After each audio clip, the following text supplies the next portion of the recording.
Answerly viewers. Now, before we even begin today, I just want to say that I feel like you guys are getting a glimpse of a much darker side of my personality on this channel. It's game review week again, and the game of the moment is Cards Against Humanity. And I will admit with no qualms that this is the most horrible game I've reviewed yet. And by horrible, I mean amazing, but for horrible people. In fact, the game's slogan is a party game for horrible people. So there you go.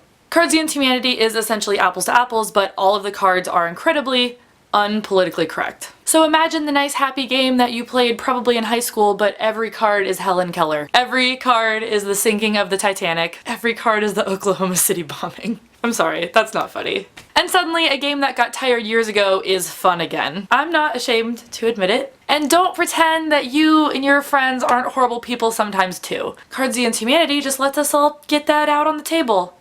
Literally. The game was initially pitched and funded by a bunch of high schoolers actually through Kickstarter. Backers got a copy of the game for donating to the cause, and the campaign itself actually raised 300% of its initial goal. 300%! The world is full of horrible people. It's now available for sale on Amazon in limited runs, but due to the overwhelming popularity of the game, it tends to sell out really quickly every time it's reprinted. You can get on a mailing list through their website to find out when the game is available for sale again, and that's exactly what I did. They actually put all of the cards online so that you can print them out and cut them up yourselves and make your own copy of the game if you don't want to wait for it to become available or if you can't afford to buy the full version, which is super cool of them. There's been some critical review of the game online due to its similar nature to Apples, but for the most part people seem to uproariously favor it to its tame predecessor. An interview with the Onion AV Club called the game a sort of Apples for the crass and jaded, which is absolutely true.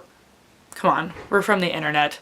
We're all jaded. Have you played Cards Against Humanity yet? Do you think that it is hilariously funny for its shock value, or does it actually offend you a little bit? Let me know in the comments below, or let me know what the worst possible card that you can think of would be. Until next time, it's game over.